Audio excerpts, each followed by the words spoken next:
हाँ तो दोस्तों, आज मैं फिर एक नई समस्या के साथ उपस्थित हूँ।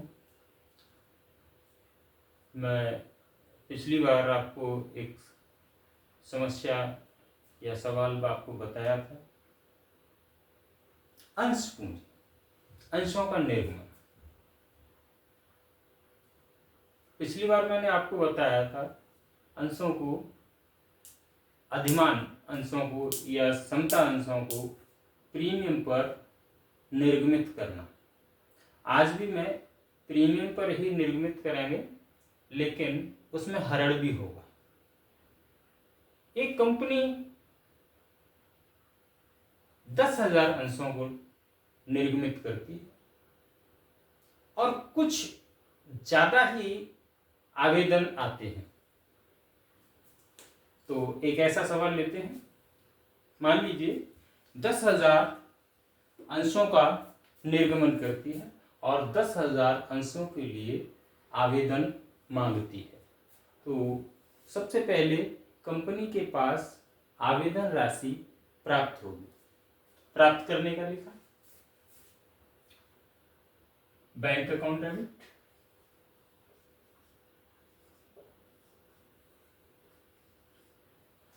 दस 10,000 अंशों के लिए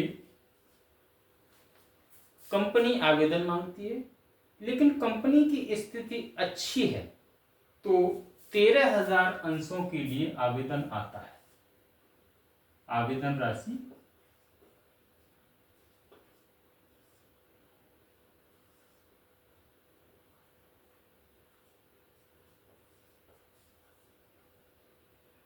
₹13,000 अंशों के लिए।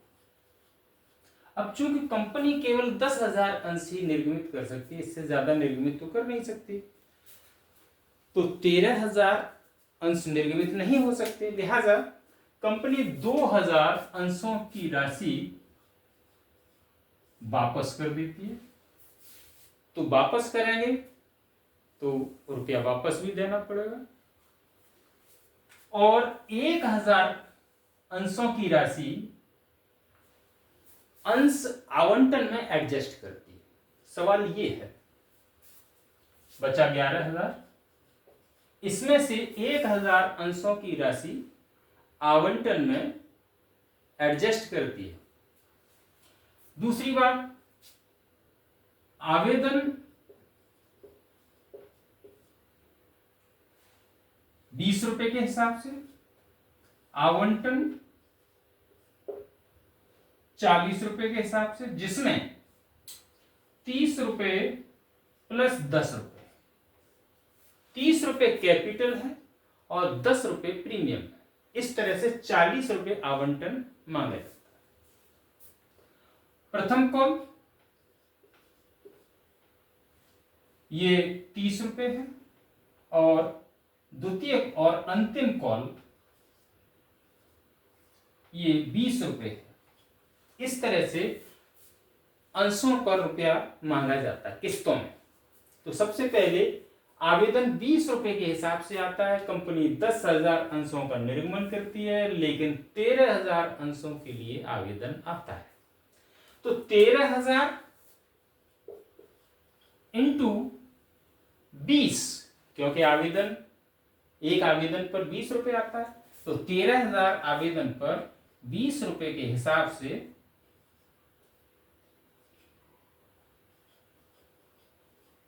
2,60,000 रुपए कंपनी को प्राप्त होता है। तो ये bank account debit 2,60,000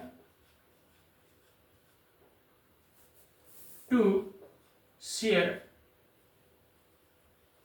application account for application money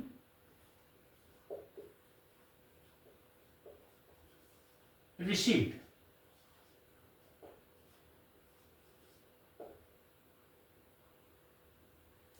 ये एप्लीकेशन मनी रिसीव्ड का लिखा हो गया 2,60,000।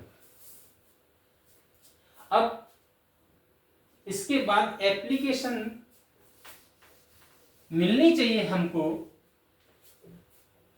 10,000 अंशों पर, लेकिन मिली है 13,000 अंशों पर। 2,000 अंशों की राशि हम वापस करेंगे, तो वापस करने का लेखा इसका ठीक उल्टा हो जाएगा। शेयर एप्लीकेशन डेबिट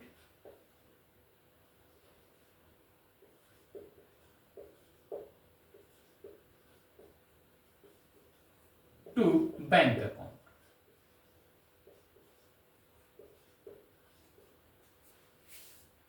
दो 2,000 अंशों की राशि 20 रुपए के हिसाब से होती है 2 दूनी 4, 40,000 रुपए। 40,000 रुपए हम वापस कर रहे हैं अंश आवेदन पर आई अतिरिक्त कॉल का। तो 40,000 रुपए वापस कर दीजिए।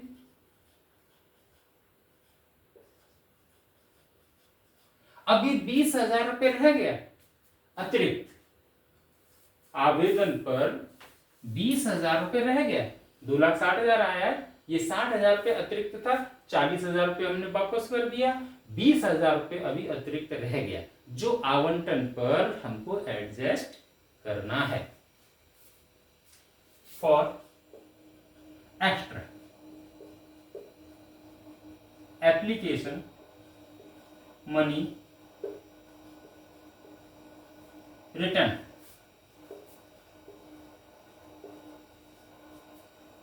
अतिरिक्त आवेदन राशि को वापस कर दिया इस तरह। अब इसमें से जो कैपिटल है, अंश आवेदन कैपिटल वास्तविक जो होनी चाहिए 2 लाख रुपए, उसको हम शेयर कैपिटल में ट्रांसफर करेंगे। शेयर एप्लीकेशन डेबिट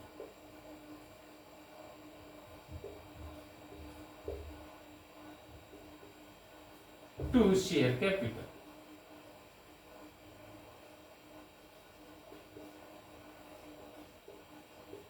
दो लाख क्यों?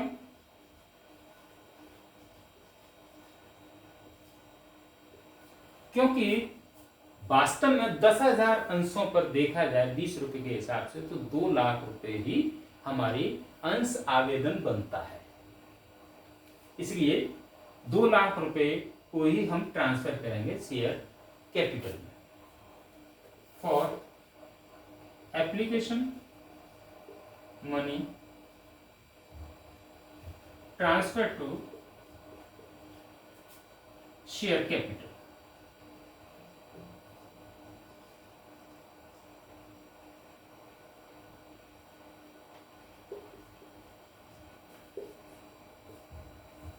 ये हमने ट्रांसफर कर लिखा कर दिया।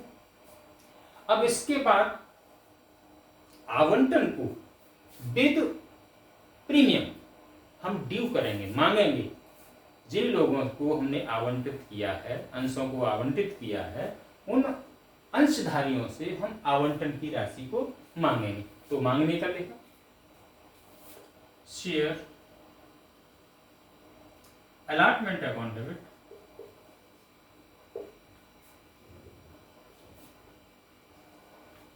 To share capital for allotment money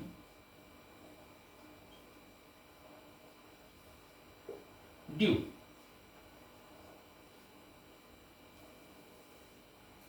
allotment, हाँ सॉरी एक चीज छूट गई इसमें, प्रीमियम भी है इसमें। तो टू शेयर कैपिटल को भी मांगेंगे और प्रीमियम को भी मांगेंगे, टू शेयर प्रीमियम।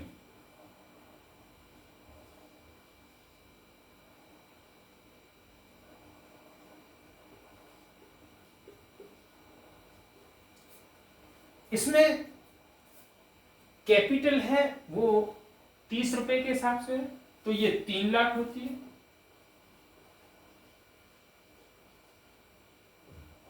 और 10 रुपए के हिसाब से ये 10,000 अंशों पर 1 लाख रुपए होती है। ये प्रीमियम हमारा 1 लाख होता है और कैपिटल 3 लाख होती है। इस तरह से कुल आवंटन राशि हो गई 4 लाख।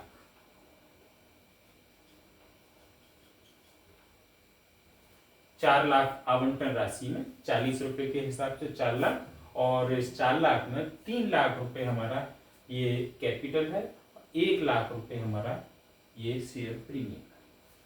ये ड्यू हो गया फॉर allotment money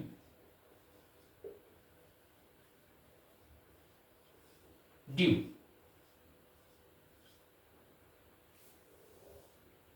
ड्यू हो गया। ड्यू होने के बाद हम इसको प्राप्त करेंगे। जब प्राप्त करेंगे तो एक बात का ध्यान रखेंगे कि जो रुपया इसमें 20,000 रुपये बकाया रह गया एडजस्ट करने के लिए, वो उसको यहाँ एडजस्ट करना है। हमको ये 4 लाख रुपए नहीं मिलेगा, 4 लाख मांगा जरूर है लेकिन पूरा 4 लाख नहीं मिलेगा, क्योंकि कुछ रुपया, कुछ क्या 20,000 रुपये हमारा यहाँ पर ये जमा है, उसको यहाँ एडजस्ट करना है। ये हमने वापस नहीं किया, 60,000 आया था, 40,000 वापस किया, 20,000 रुपया अभी रह गया है, उसको यहाँ एडजस्ट करना है अलॉटमेंट। तो हमें रुपया मिलेगा 3,80,000 और 20,000 रुपये हमको ये एडजस्ट करना पड़ेगा एप्लीकेशन से। Bank account debit,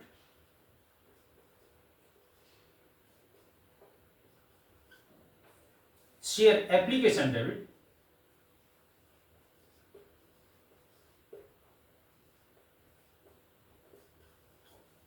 to share allotment. इस तरह से अलॉटमेंट को हम प्राप्त करेंगे। फॉर अलॉटमेंट मनी रिसीव्ड,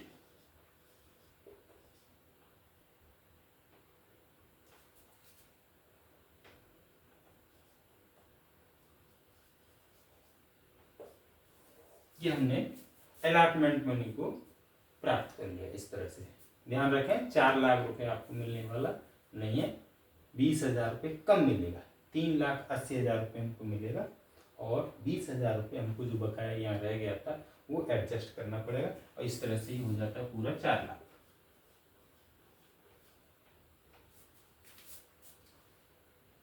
तो हमने एप्लीकेशन को प्राप्त किया, कुछ एप्लीकेशन वापस की, एप्लीकेशन को ट्रांसफर किया कैपिटल अकाउंट में, फिर अलॉटमेंट को हमने ड्यू किया, और ड्यू करने के बाद अलॉटमेंट को प्राप्त किया, और थोड़ा कम प्राप्त किया क्योंकि ये हमने 20,000 रुपये यहाँ से ये हमने एडजस्ट भी किया। आगे अब हम प्रथम कॉल मांगेंगे, प्रथम याचना राशि।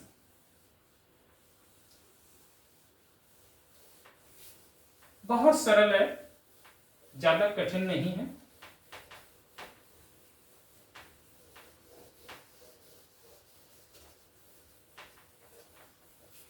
प्रथम याचना, फर्स्ट कॉल मनी, हम पहले ड्यू करेंगे, मांगेंगे, उसके बाद हमें वो प्राप्त होगी। पहले मांगने का लिखा, share first call account debit to share capital account. प्रथम कॉल हमने 30 रुपए की रखी है जिसे हम मांगेंगे, और ये 10,000 अंशों पर 3 लाख रुपए होती है। 3 लाख रुपए को हम ड्यू करेंगे।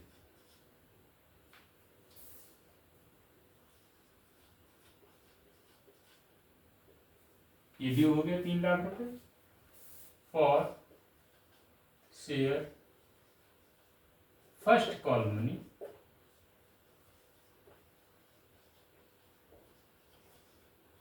ड्यू। ड्यू हो गया। इसके बाद इसको प्राप्त करेंगे, तो प्राप्त करने का लेखा, bank account debit to share first call account 3 lakh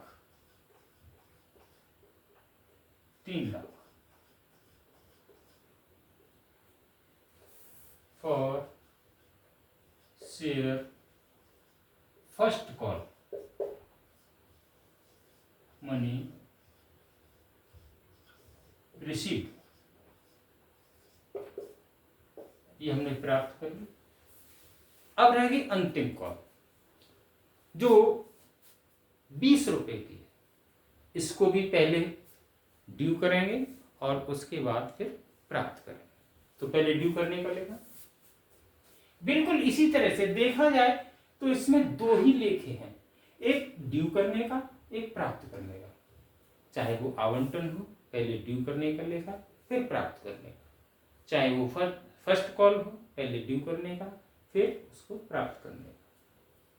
इसी तरह से सेकंड कॉल हो तो पहले ड्यू करने का और फिर प्राप्त करने का। पहले ड्यू करो इसको,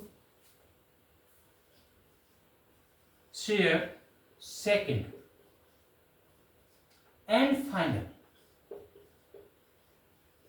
call account debit to share capital.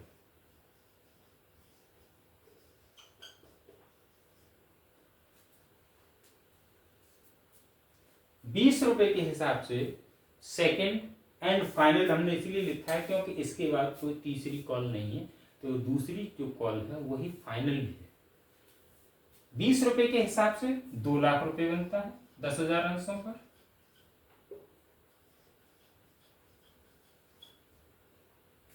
For share second and final call due, ये हमने ड्यू कर दिया। अब इसको प्राप्त करें। मित्रों मैं बता दूं, यहां सेकंड कॉल 300 अंशों पर हमको मिली नहीं, ये कम मिलेगा। 300 अंशों पर ये कॉल हमको कम मिलेगा, 10,000 अंशों पर नहीं मिलेगा। कुछ अंशधारी ऐसे हैं, कुछ क्या 300 अंशधारी ऐसे हैं जिन पर ये कॉल हमको नहीं मिल रही है।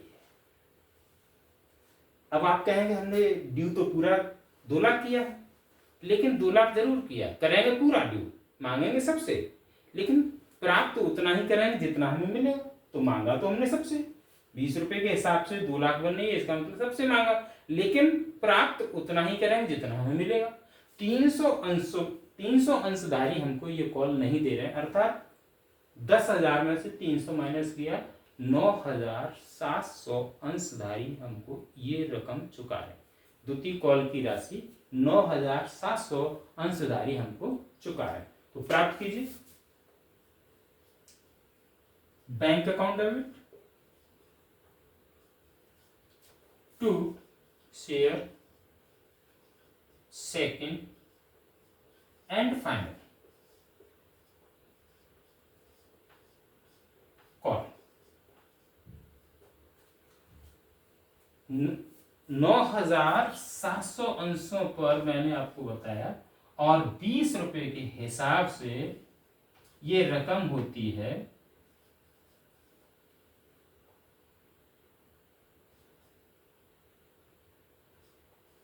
1,94,000। ये रकम हमको प्राप्त होगी 1,94,000, यानी 6,000 रुपये हमको वही 300 अंशों पर हमको नहीं मिलेगा। 300 गुणा 20 6,000 होता, तो 2 लाख में से 6,000 माइनस किया तब भी वो 1,94,000 ही आता है।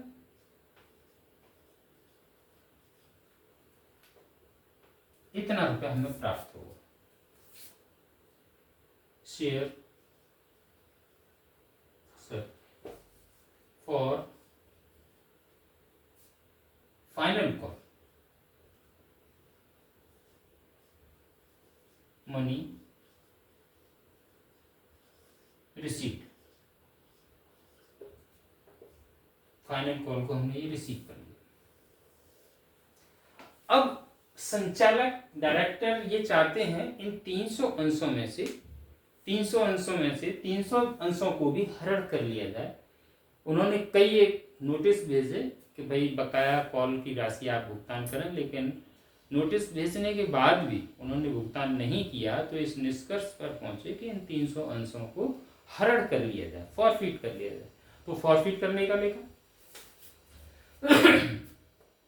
शेयर कैपिटल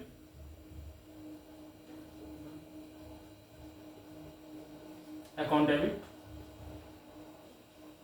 जो हमने को पूंजी मांगी है वो निरस्त कर दी जाएगी, कैंसिल कर दी जाएगी। अर्थात मांगते हैं तो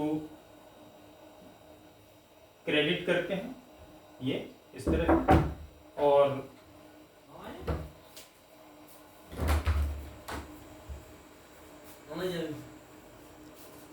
ये क्या करना है,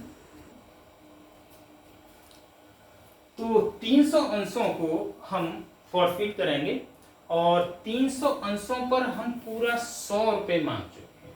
हमने आवेदन भी मांगा, एप्लीकेशन भी मांगी, आवंटन भी यानी अलॉटमेंट भी मांगा, फर्स्ट कॉल भी मांगी और सेकंड कॉल भी मांगी। कुल मिलाकर के पूरा हम 100 रुपये मांग चुके हैं।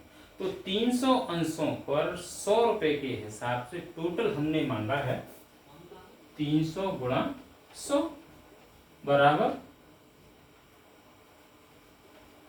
30,000। 30,000 रुपये हम मांग चुके हैं, इसको कैंसिल करेंगे।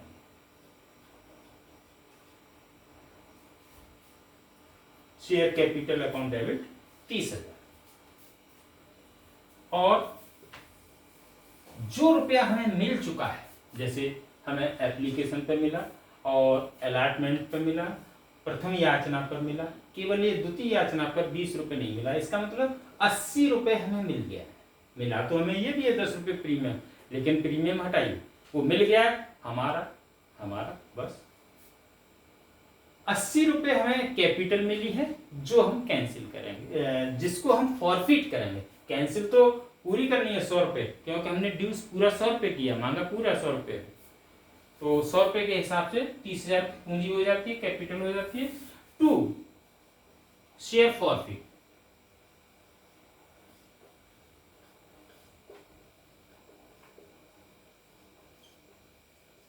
और टू शेयर अनपेड कॉल। ध्यान रखना, अनपेड कॉल, जो कॉल अनपेड है, चाहे वो द्वितीय हो, तृतीय हो, प्रथम हो, आवंटन हो, जो भी कॉल अनपेड है उसका नाम लिखेंगे नीचे। To share second and final call.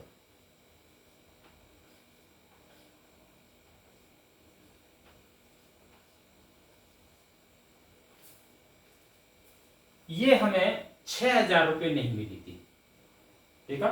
2 lakh में से 1,94,000 घटाया, वही 6,000 रुपये हमको नहीं मिली।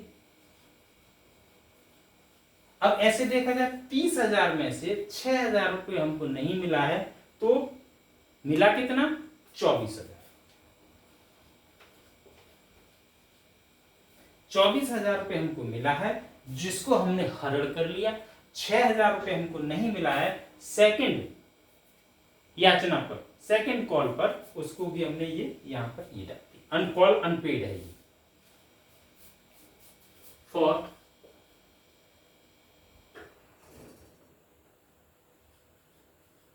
$300 शेयर फॉरफिटेड।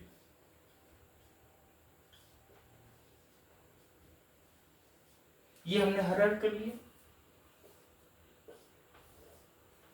300 अंशों का। इस तरह से हरण करने के बाद संचालक इस निष्कर्ष पर पहुंचते हैं ये कि इसमें से 200 अंश बेच दिए गए, और उन्होंने बेचे भी हैं। मान लेते हैं 200 अंश बेचे हैं, और वो भी 85 रुपए के हिसाब से बेचे हैं, और फुल्ली पेड अप। 100 रुपए का एक अंश और 85 रुपए के हिसाब से बेचा जा रहा है। कौन से अंश? जिनको हम हरण कर चुके हैं। अब देखिए 300 अंश हमने हरण किए थे, लेकिन इसमें से पूरे 300 पुनः निर्गमित नहीं कर रहे हैं, केवल 200 अंशों का ही पुनः निर्गमन किया जा रहा है, वो भी 85 रुपए के हिसाब से, और फुल्ली पेड अप। चलिए इसको देखते हैं। इसको कहते हैं री इशू, पुनः निर्गमन। हरण किए गए अंशों को पुनः निर्गमित करना।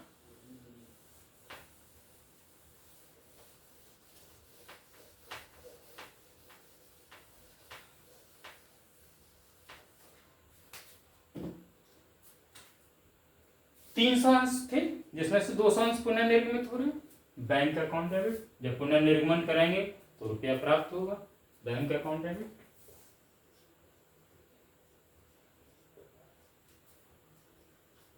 हमको मालूम है पूरे 100 रुपये पर 100 रुपये नहीं मिल रहे, प्रत्येक अंश पर 85 रुपये मिल रहे हैं। 15 रुपये घाटे के साथ हम निर्गमन कर रहे हैं, तो वो 15 रुपये घाटा जो हमने हरण किया है रुपया उसमें से पूरा करेंगे। Share forfeit debit.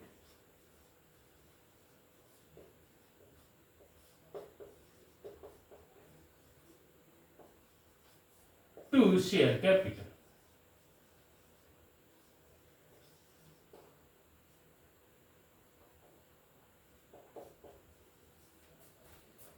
$30,000 कैपिटल है हमारे 300 अंशों पर।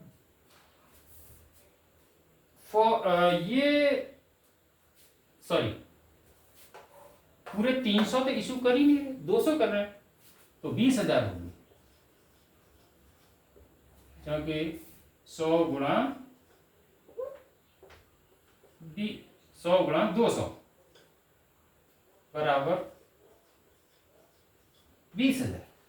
20,000 कैपिटल, 200 अंशों को पुनः निर्गमित कर रहे हैं तो 20,000 कैपिटल, और ये 85 रुपए के हिसाब से हम निर्गमित कर रहे हैं, तो 200 गुणा 85 बराबर 17,000। 17,000 रुपये हमको प्राप्त होगा, और 200 गुणा 15 ये हमको प्राप्त नहीं होगा, जिसको हम फॉरफिट से लेंगे, यानी 3,000 हो गया। 20,000, 17,000 हमको मिल रहा है, 3,000 नहीं मिल रहा है। क्योंकि 17,000 क्यों मिल रहा है? क्योंकि फुल्ली पेड अप हम इश्यू कर रहे हैं 85 रुपए, इसलिए 17,000 मिल रहा है, 3,000 नहीं मिल रहा है जो हमने फॉरफिट से ले लिए। ये हो गया पुनर्निर्गमन से फॉरफिटेड शेयर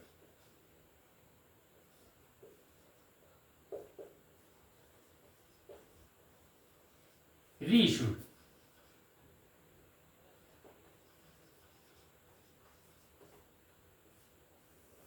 अब इसमें भी पूरे शेयर इशू नहीं किए, केवल 200 अंश पुनर्निर्गमित किए और हरण किए थे हमने 300। इसका मतलब 100 अंश अभी पुनर्निर्गमित नहीं किए हैं। अब हम कैपिटल रिजर्व, फॉरफिट की बाकी को कैपिटल रिजर्व में और ट्रांसफर करेंगे, लेकिन यहां गलती ये करते हैं, हमने हरण किया था 300 अंशों पर, 300 अंशों पर हमने हरण किया था 100 रुपए के हिसाब से 30,000, सॉरी 80 रुपए के हिसाब से, क्योंकि 20 और आवंटन की राशि इसमें 20 थी, 40 यानी 20 रुपए ये प्राप्त नहीं हुआ था, और 80 रुपए हमें प्राप्त हुआ था जिसे हमने हरण किया था। तो ये हरण की राशि हो जाती है आपकी 0,0,0 24,000। 24,000 रुपए को हरण किया था, लेकिन सभी अंश पुनः निर्गमित नहीं किए थे, 2/3 हमने पुनः निर्गमित किए, तो इसका 2/3 कितना होगा?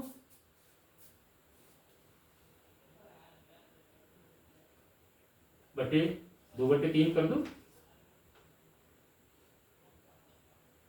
16,000। 16,000 हुआ। तो लिखा करेंगे, कैपिटल रिजर्व में ट्रांसफर करेंगे, अभी उसको बताते हैं। Share forfeit account debit,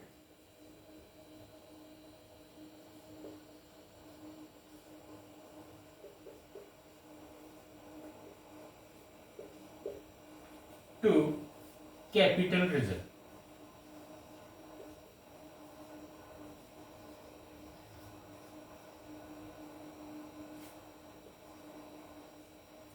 for forfeited balance या forfeited amount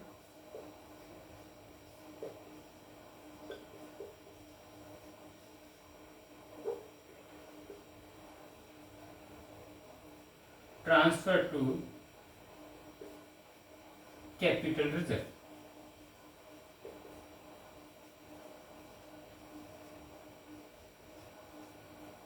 कितना रुपया लिखा? 24,000 हमने हरण किया था और पुनः हमने निर्गमन पर 3,000 रुपये इसमें से प्रयोग कर लिया, बचा 21,000। तो क्या हम 21,000 लिखें? नहीं। क्यों? क्योंकि हमने सारे अंश पुनः निर्गमित नहीं किए, हमने 200 अंश पुनः निर्गमित किए हैं और 200 अंशों पर जो रुपया हमने हरण किया था, जैसे 200 अंशों पर हमने कितना हरण किया? 80 रुपए के हिसाब से, बराबर 16,000। वही निकल के आया 2/3, 16,000। 16,000 में से 3,000 हमने प्रयोग कर लिए, तो बचे कितने? 13,000। ये यहां पर हम कैपिटल रिजर्व में ट्रांसफर करें 13,000।